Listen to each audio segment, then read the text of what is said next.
Hello students, good morning everybody. Some basic concepts of chemistry का chapter हम start कर चुके हैं और उसके अंदर बहुत सारे टॉपिक्स हमने इसके पहले स्टडी किया है। इसके पहले वाले लेक्चर में हमने atomic and molecular masses study किया था। Today our topic for discussion is mole concept and molar masses. तो इसके अंदर देखिए क्या होगा। Atoms and molecules are extremely small in size and their numbers in even small amount of any substance is really very large. To handle such numbers, a unit convenient magnitude is required. Just as we denote dozen for 12 units. तो यहाँ पर आप देखिए, अगर हम कोई 12 items को अगर कंसीडर करें तो उसको हम डजन लिखते हैं। इसी तरह से अगर 20 आइटम्स अगर हमको इंडिकेट करना है तो उसको हम स्कोर लिखते हैं। और अगर 144 आइटम्स हमको डिनोट करना है तो हम इसको ग्रॉस कहते हैं। तो इस तरह से ये कुछ पर्टिकुलर सिस्टम है जिसके ज़रिए से हम बहुत सारे आइटम्स को जो है इंडिकेट करते हैं एक सिंगल वर्ड में। तो इसी तरह से we use the idea of mole to count entities at the microscopic level, that is atoms, molecules, particles, electron etc. तो यहाँ पर हम atoms, molecules, particles और इवन इलेक्ट्रॉन्स, इन सब को इंडिकेट करने के लिए हम एक सिंगल वर्ड यूज़ करेंगे मोल। जैसे हम यहाँ पर जाए 12 आइटम्स के लिए डज़न, 20 आइटम्स के लिए स्कोर और 144 आइटम्स के लिए ग्रॉस यूज़ कर रहे हैं। इसी तरह से इनके जो नंबर्स होते हैं जो एक्सट्रीमली वेरी लार्ज नंबर्स होते हैं तो हम उसको यहाँ पर जो है मोल से जो इंडिकेट करेंगे।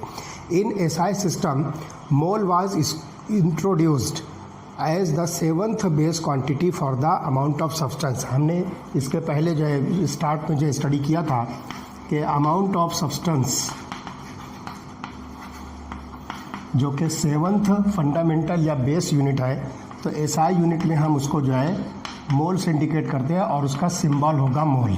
तो इस तरह से ये जो एसआई यूनिट के अंदर जो 7th बेस यूनिट जो है बनती है। तो देखिए यहाँ पर 1 mole is the amount of substance that contains as many particles और entities as there are atoms in exactly 12 gram of carbon 12 isotope.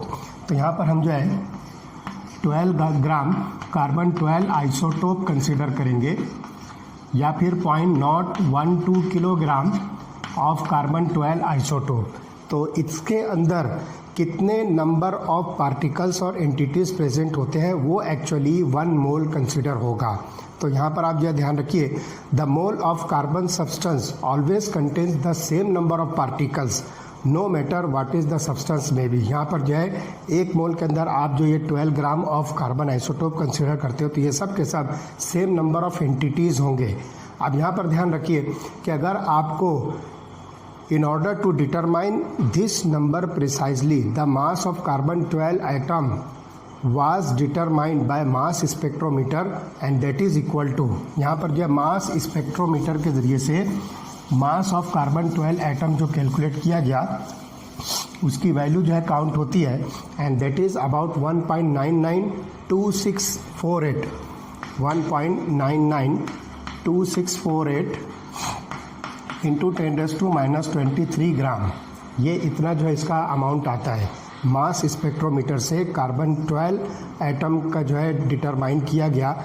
अब आपको knowing that 1 mole of carbon weighs 12 gram the number of atoms in it equal to, अब आपको जो यहाँ पर एक carbon atom जो कंसीडर करेंगे हम उसका जो मास होगा that is about equal to 12 gram. अब उस 12 ग्राम को हम इस नंबर से जब डिवाइड करते हैं तो आपको जो है टोटल नंबर ऑफ एटम्स या total number of particles of carbon 12 isotope मिलेगा। तो let us see 12 gram divided by 1.992648 into 10⁻⁻23 gram. जब इसको हम जब सॉल्व करते हैं तो हमको नंबर मिलेगा 6.0221367 6.022 1367 इंटू 10⁻23। ये 23 जो है डिनोमिनेटर में, जब न्यूमिनेटर में जाएगा तो +23 हो जाएगा। तो इतने नंबर्स ऑफ एटम्स पर मोल हम यहाँ पर लिखेंगे, एटम्स पर मोल। तो इतने नंबर्स आपको जो है मिलते हैं। तो कार्बन 12 को हमने यहाँ पर जो रेफरेंस बनाया था, this number is known as Avogadro's number and it is denoted by Na। ये जो नंबर आपको दिख रहा है, इस नंबर को हम एवोगैड्रोस कांस्टेंट, या इसका दूसरा नाम है एवोगैड्रोस नंबर, और इसको जो हम डिनोट करेंगे Na से। And this number is given the name on the honour of Amedeo Avogadro, a well known scientist. इसके नाम पर, अमीडियो एवोगैड्रो के नाम पर इस नंबर को जो है ऑनर के तौर पर जो है डिसाइड किया गया है। तो इस तरह से इसका जो सिंबल होगा, इसका जो रिप्रेजेंटेशन होगा Na। तो इस तरह से आप यहाँ पर देखिए example, 1 mole of hydrogen atom is nothing but equal to this number. तो अब यहाँ पर ये जो नंबर है, हम इसको थोड़ा सा शॉर्ट कर देंगे। सिंपली हम इस Na को, जिसको हम एवोगैड्रोस नंबर कह रहे हैं, इसको 1.6022 इस नंबर को हम लिखेंगे 6.022 इंटू 10⁻23, 6.022 इंटू 10⁻23। तो यहाँ पर आप इसको जो है कोई भी एंटिटी ले सकते हो। It may be atoms, ions, particles, molecules और इवन इलेक्ट्रॉन्स। आप जो किसी के बारे में भी जो कंसिडर कर सकते हो। तो आप 1 mole of atom is equal to 6.022 into 10⁻23, 1 mole of ions is equal to 6.022 into 10⁻23 and similar to this. तो यहाँ हम एग्जांपल लेते हैं, अगर 1 मोल ऑफ हाइड्रोजन एटम, तो हम लिखेंगे 1 mole of hydrogen atoms is equal to 6.022 into 10⁻23। इसी तरह से आप लिखिए 1 mole of water molecules, 1 mole of H2O molecules, तो इसका भी नंबर आपको सेम मिलेगा, दैट इज 6.022 इंटू 10⁻23।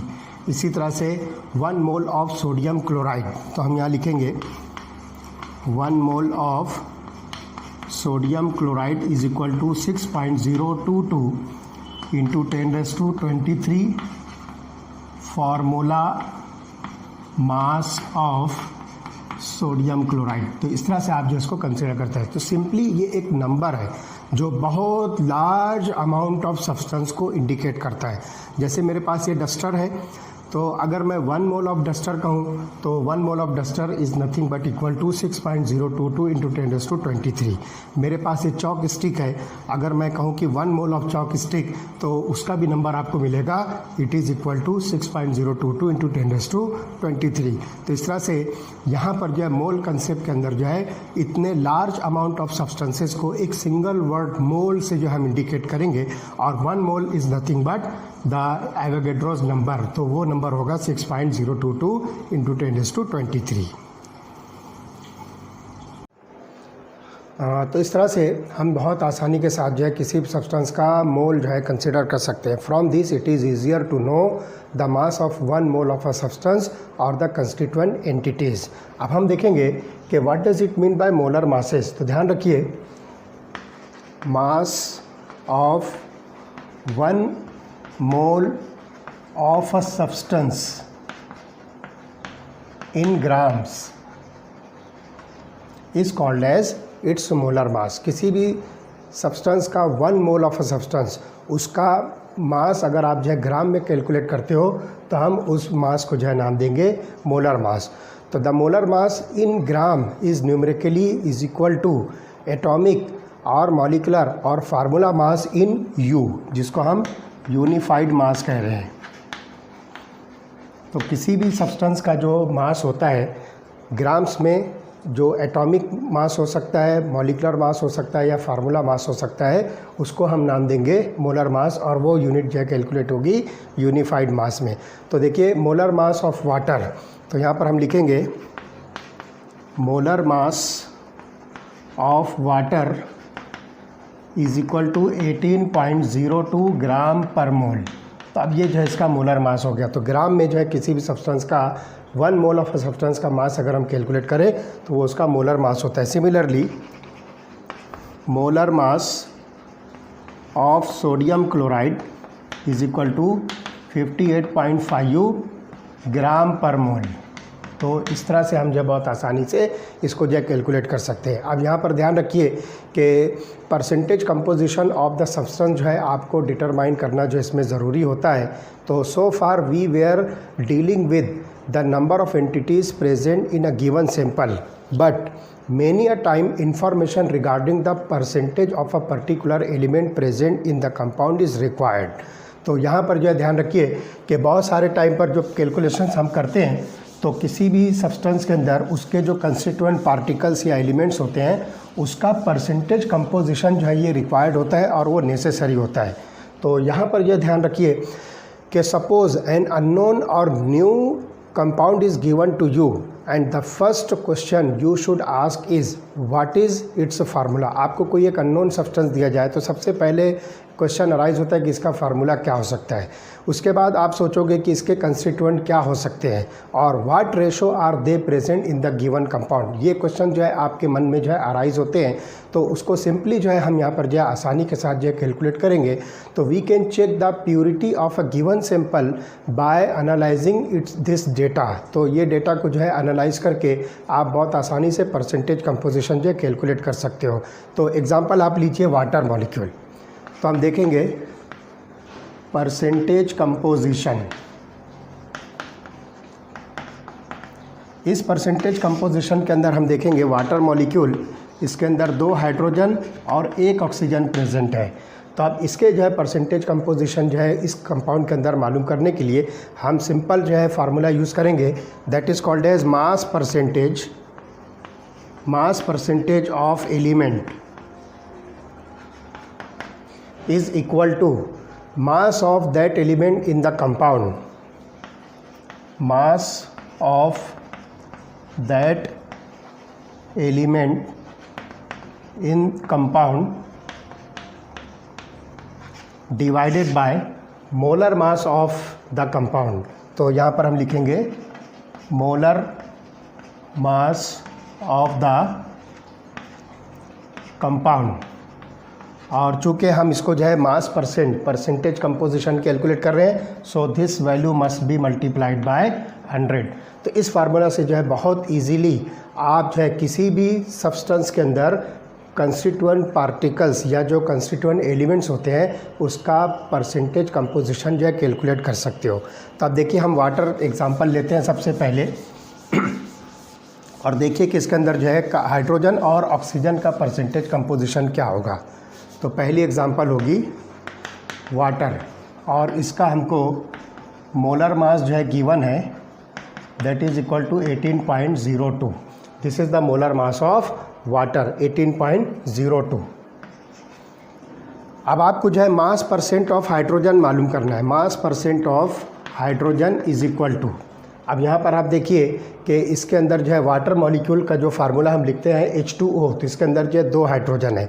तो mass of element in the compound जो है यहाँ पर आपको लिखना है 2, ये हो गया 2। अब वाटर का जो मोलर मास है वो 18.02 है, तो आप इसको डिवाइड कीजिए 18.02 and it must be multiplied by 100। तो इस तरह से जब इसको आप जो है सॉल्व करोगे तो देखिए 2 को 100 से मल्टीप्लाई कर दीजिए, ये हो जाएगा 200 डिवाइडेड बाय 18.02। जब आप इस वैल्यू को सॉल्व करते हो तो आपको percentage composition that is the mass percent of hydrogen मिलता है 11.18%।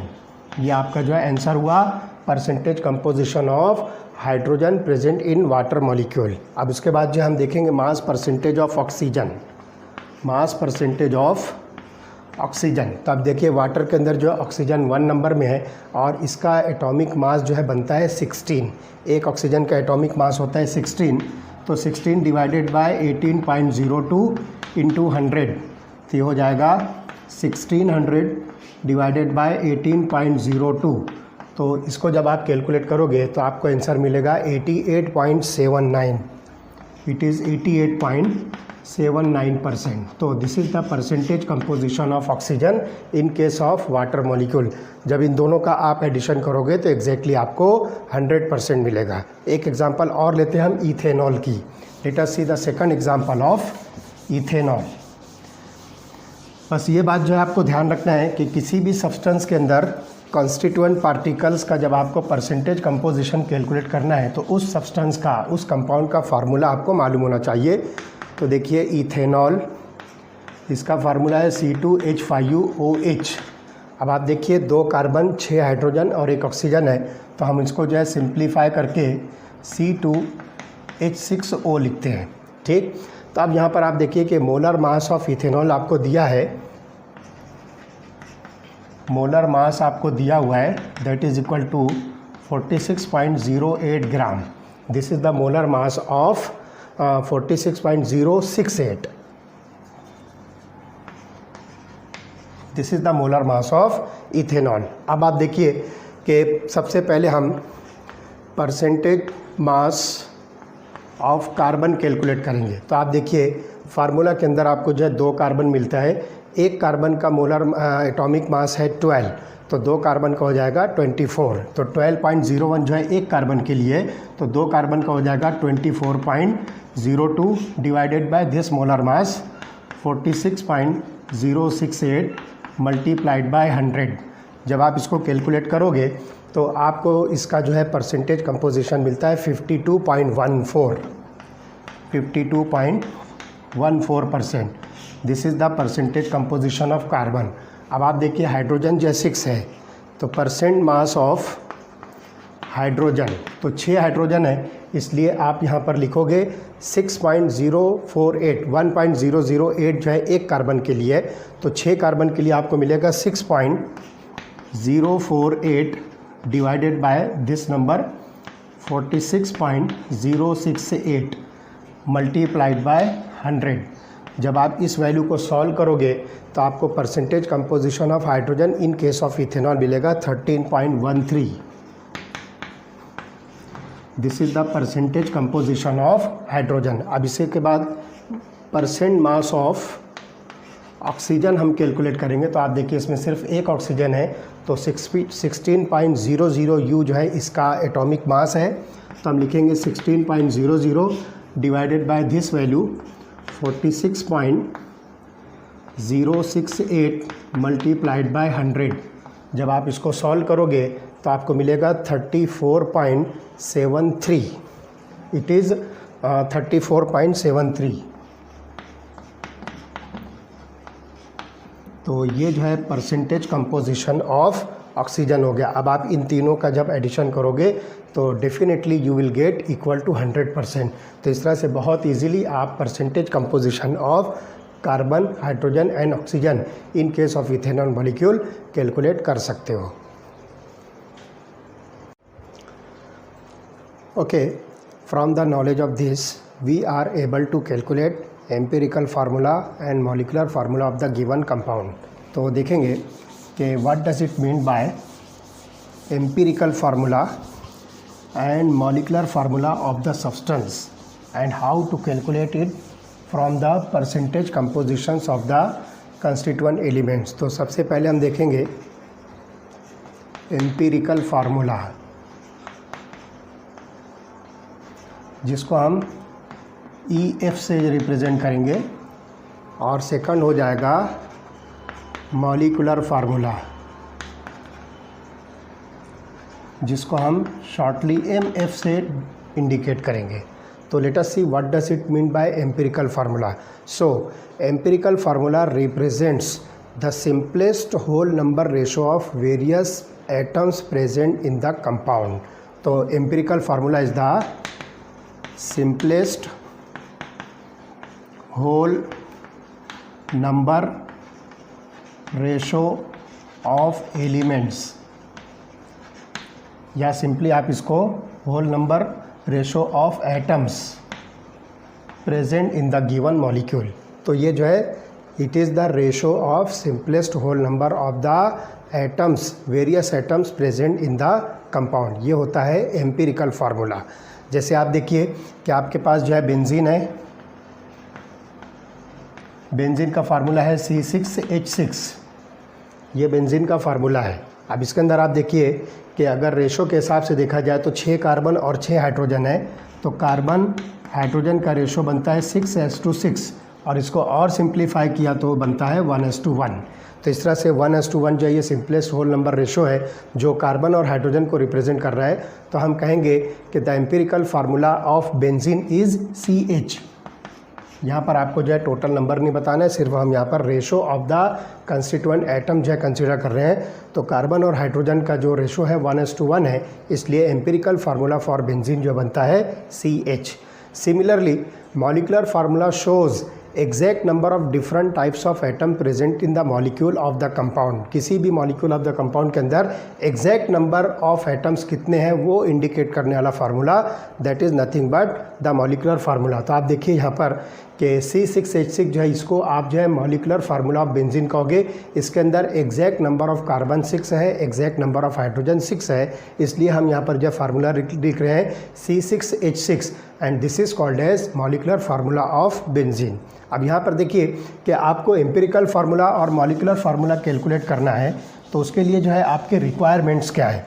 तो इसके लिए जो है सिंपल रिक्वायरमेंट जो है ये कि आपको सबसे पहले मास परसेंटेज ऑफ वेरियस एटम्स,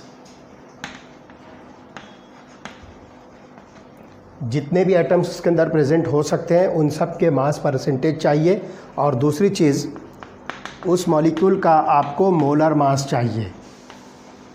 जो भी मॉलिक्यूल आप जो है उसका एम्पिरिकल फार्मूला या मॉलिकुलर फार्मूला कैलकुलेट करने जा रहे हो उसका मोलर मास चाहिए। तो एक अननोन कंपाउंड आपके पास दिया जाएगा और उसके अंदर आपको जो है इसके मास परसेंटेज ऑफ वेरियस एटम्स दिए जाएंगे, और उस अननोन कंपाउंड का मोलर मास अगर दिया हुआ है तो using the different steps you are able to first determine the empirical formula and later you are able to determine the molecular formula. Now let us see what are those steps by which one can determine the empirical formula as well as the molecular formula of the given unknown compound. तो इस तरह से जो है एक unknown compound का empirical formula और molecular formula कैसे कैलकुलेट होगा। तो एक प्रॉब्लम देखो सिंपल जो है दिया हुआ है कि सबसे पहले आपके पास जो है एक एग्जांपल है जिसमें परसेंटेज कंपोजिशन ऑफ हाइड्रोजन जो है 4.07 है। तो हम यहाँ पर जो है एक एग्जांपल ले रहे हैं जिसमें आपको परसेंटेज ऑफ हाइड्रोजन है 4.07। इसी तरह से परसेंटेज ऑफ कार्बन आपको दिया है, इट इज़ अबाउट 24.27। और इसके अंदर एक और है, परसेंटेज ऑफ क्लोरीन दिया है and it is equal to 71.65%, 71.65। और इसी तरह से इसका जो मोलर मास है, the molar mass of the unknown compound is 98.96 ग्राम, 98.96 ग्राम ये जो है इस अननोन कंपाउंड का मोलर मास है। अब देखते हैं कि इस इंफॉर्मेशन से आप जो है step by step empirical formula कैसे कैलकुलेट करोगे और फिर उसके बाद जो है मॉलिकुलर फार्मूला कैसे कैलकुलेट होगा। तो पहली स्टेप होगी स्टेप 1, ये होगी conversion of percent mass into grams. ये पहली स्टेप है। तो इसके अंदर आपको क्या करना है, आपको ये जो परसेंटेज कंपोजिशन दिया हुआ है, तो चूँकि ये परसेंटेज कंपोजिशन है इसलिए ओवरऑल जो आपके पास जो सैम्पल मॉलिक्यूल होगा वो 100 ग्राम कंसीडर करना है, और फिर 100 ग्राम का ये जो परसेंटेज होगा that is directly converted into grams. तो अब आपके पास यहाँ पर हाइड्रोजन हो जाएगा 4.07 ग्राम, कार्बन होगा 24.27 ग्राम, और उसके बाद आपके पास जो क्लोरीन है ये हो जाएगा 71.65 ग्राम। तो सबसे पहला काम, मतलब सिंपली आपको कुछ नहीं करना है, जो परसेंटेज कंपोजिशन का वैल्यू दिया हुआ है उसी वैल्यू को आप जो है सिर्फ ग्राम में जो है इंडिकेट कर दीजिए। तो ये हो गया conversion of mass percent to gram. उसके बाद convert into number of moles of each element. अब ये जो आपको ग्राम दिया हुआ है इसको नंबर ऑफ मोल्स में कन्वर्ट करना है। तो स्टेप 2 जो आपको दी जाएगी, convert gram into number of moles.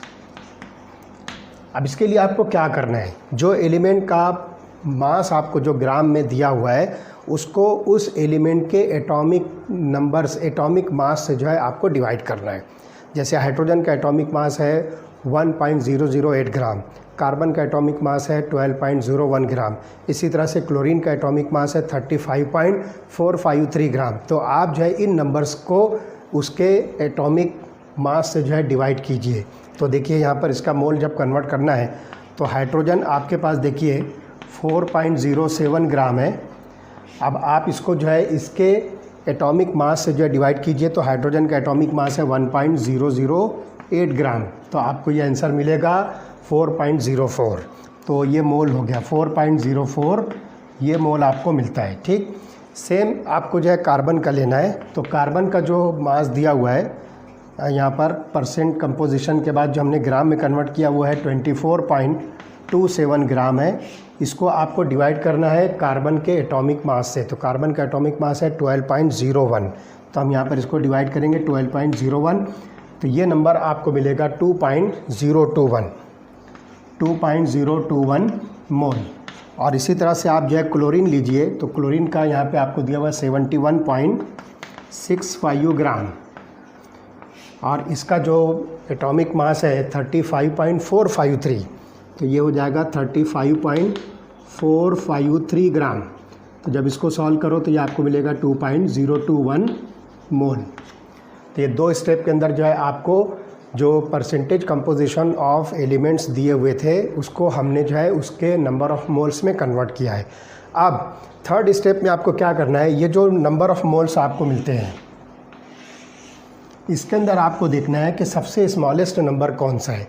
तो आप देखिए 4.04, 2.021, 2.021 ये दोनों नंबर जो स्मॉलेस्ट है। तो आप उसमें से कोई भी एक सेलेक्ट कीजिए, कोई प्रॉब्लम नहीं है। इस नंबर से सबको डिवाइड करना है, इस नंबर से आपको जो है सबको डिवाइड करना है। तो क्या करेंगे अब यहाँ पर, ये हो जाएगा 4.04 डिवाइडेड बाय 2.021। तो ये आंसर आएगा 2। इसी तरह से आप इसको लिखिए 2.021 अपॉन 2.021, ये नंबर आएगा 1।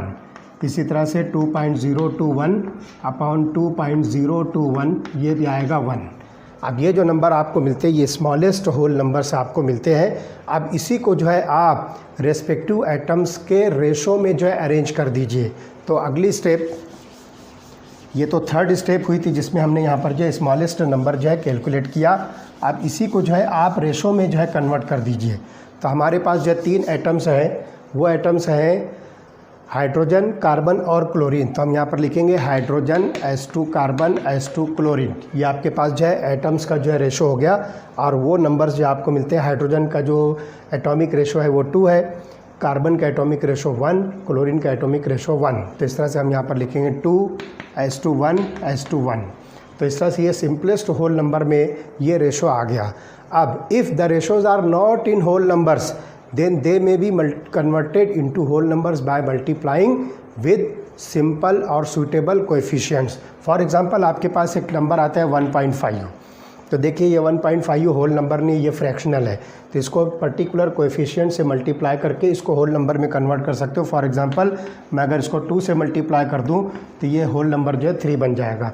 अब ऐसा कोई कंडीशन आपको जो है किसी प्रॉब्लम के अंदर मिलती है तो किसी एक एटम का रेशो अगर होल नंबर नहीं है तो आपने उसको जो है एक पर्टिकुलर नंबर से मल्टीप्लाई करके होल नंबर में कन्वर्ट किया है, तो उसी नंबर से आप बाकी सब एलिमेंट्स को भी जो है मल्टीप्लाई करोगे। ये बात जो है ख़ास तौर से आपको ध्यान रखना है। जैसे मान लीजिए कि आपके पास यही वाला जो फॉर एग्ज़ाम्पल सिर्फ आपके समझने के लिए आपको जो है मिलता है 2:1 1.5। सपोज़ ऐसा आपको मिलता है, तो आप जब इसको 2 से मल्टीप्लाई करोगे तो ये भी 2 से मल्टीप्लाई होगा और ये भी 2 से।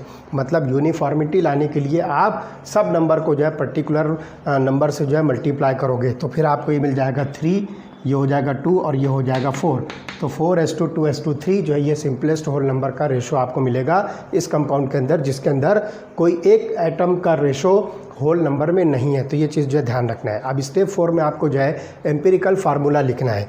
चौथी स्टेप जो होगी उसके अंदर आपको एम्पिरिकल फार्मूला लिखना है। तो आप जो है कार्बन, हाइड्रोजन और क्लोरीन इस तरह से अरेंज करोगे। लुक हियर, कार्बन, हाइड्रोजन और क्लोरीन, ये आपका जो है अरेंजमेंट हो गया।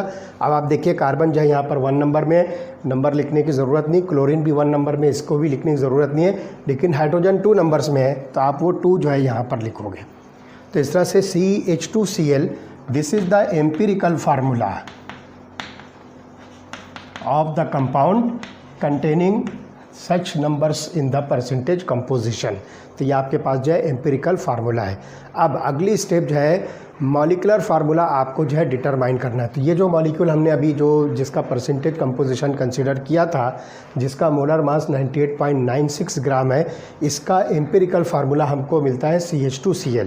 अब आपको क्या करना है, मॉलिक्यूलर फार्मूला कैलकुलेट करना है। तो इसको कैलकुलेट करने के लिए 2 चीज़ें आपको जो है लिखना है। अगली जो स्टेप है उसके अंदर आपको मॉलिक्यूलर फार्मूला डिटरमाइन करना है। मॉलिक्यूलर फार्मूला, तो मॉलिक्यूलर फार्मूला डिटरमाइन करने के लिए सबसे पहली बात आपको एम्पिरिकल फार्मूला मास मालूम करना है, और दूसरा जो है आपको divide molar mass by empirical formula mass. तो सबसे पहले आपको एम्पिरिकल फार्मूला मास मालूम करना है। तो आपके पास देखिए एम्पिरिकल फार्मूला CH2Cl है। तो आपको क्या करना है, इन एलिमेंट्स के एटॉमिक मासेस का एडिशन करना है। तो एम्पिरिकल फार्मूला मास में आप देखिए कार्बन जो है 12.01 U, हाइड्रोजन जो है 2 × 1.008 होगा। तो आप उसको जो है 2 × 1.008 U, और क्लोरीन आपको मिलेगा दैट इज़ 35.435 U। ये क्लोरीन का जो है आपको एटॉमिक मास मिलता है 35.453, नॉट 35, इट इज़ 453 U। जब आप इसको सबको जो है ऐड करोगे, इसको 2 से मल्टीप्लाई करके जब सबका एडिशन करोगे, तो आपको एम्पिरिकल फार्मूला मास मिलता है 49.48, और इसको आपको जो है ग्राम में कंसीडर करना है। तो इस तरह से एम्पिरिकल फार्मूला मास जो है आपको मिलता है 49.48। तो ये हो जाएगा 49.48 ग्राम्स। कैसे कैलकुलेट किया, हमारे पास जो एलिमेंट्स थे, जितने नंबर्स में थे, उसके हिसाब से उसके एटॉमिक मासेस का हमने एडिशन करके इसको जो है कैलकुलेट किया है। तो ये आपको मिलता है एम्पिरिकल फार्मूला मास। अब आगे क्या दिया हुआ है, सेकंड जो है इसके अंदर आपको एप्लीकेशन करना है, डिवाइड मॉलिक्यूलर और molar mass, divide molar mass by empirical formula mass. तो यहाँ पर आपको जो है एक नंबर मिलेगा जिसको हम स्मॉल n से रिप्रेजेंट करेंगे। तो देखिए आपके पास मोलर मास कितना है, 98.96 ग्राम, और अभी हमने कैलकुलेट किया empirical formula mass that is 49.48 ग्राम। जब इसको आप सॉल्व करोगे तो आपको आंसर मिलेगा 2, और इस 2 को जो है आप स्मॉल n कंसिडर करो। अब आपको क्या करना है, मॉलिक्यूलर फार्मूला कैलकुलेट करने के लिए जो थर्ड स्टेप आप अप्लाई करोगे, इसमें multiply molecular formula multiply empirical formula by n, multiply empirical formula by n। तो हमारे पास देखिए मॉलिक्यूलर फार्मूला, जिसको मैं शॉर्ट में MF लिखता हूँ, it is n into empirical formula that is EF। तब आपके पास देखिए n की वैल्यू जो है 2 है, और आपके पास एम्पिरिकल फार्मूला है CH2Cl।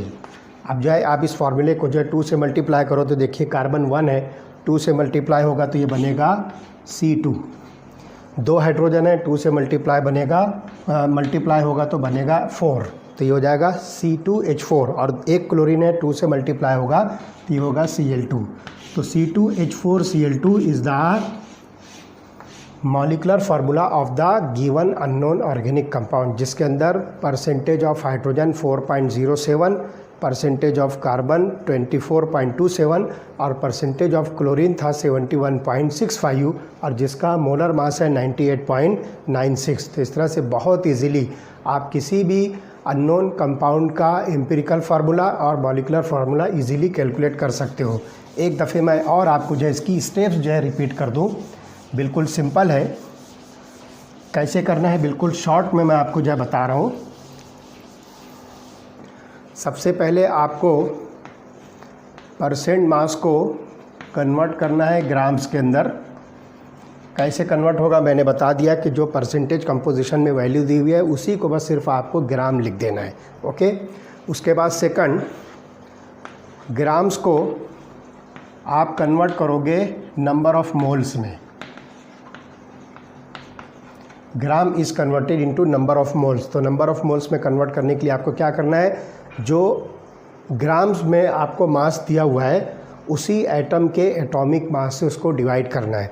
जैसे अगर हाइड्रोजन है तो उसके ग्राम्स को आप जो है 1.008 से डिवाइड करोगे, कार्बन अगर है तो उसके ग्राम्स को आप 12.01 से ग्राम से जो है डिवाइड करोगे। इस तरह से आपके पास में अगर ऑक्सीजन हुआ तो आप ऑक्सीजन के ग्राम्स को 16.0 ग्राम से जो है डिवाइड करोगे। इस तरह से बहुत इजीली आप जो है ग्राम्स को नंबर ऑफ़ मोल्स में कन्वर्ट कर सकते हो। तीसरी स्टेप में आपको क्या करना है कि नंबर ऑफ़ मोल्स की जो वैल्यूज़ आती है उसमें आपको देखना है कि जो स्मॉलेस्ट नंबर है तो उस स्मॉलेस्ट नंबर से सब मोल्स को जो है डिवाइड करना है। तो यहाँ पर लिखिए divide each mole with the smallest number among them.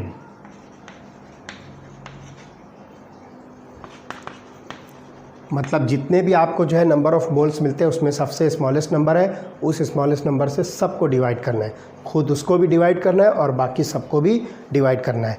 और स्टेप 4 में आपको क्या करना है, जो रेशो आएगा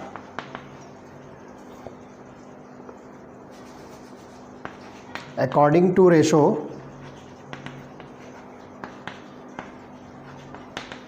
राइट द एम्पिरिकल फार्मूला, उस सब्सटेंस का जो है एम्पिरिकल फार्मूला जो है आप लिखिए। उसके बाद जो है आपको क्या करना है, मॉलिकुलर फार्मूला राइट करना है।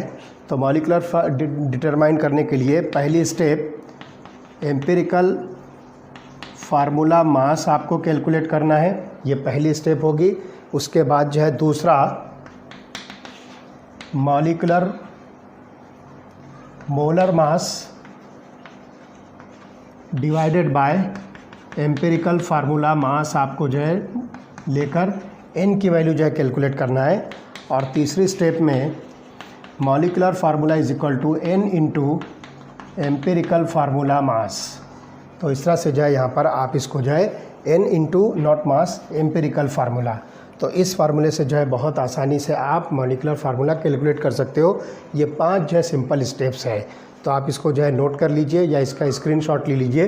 तो ये छोटे पिन पॉइंट्स के ज़रिए से आप बहुत आसानी से empirical formula and molecular formula calculate कर सकते हो, ओके।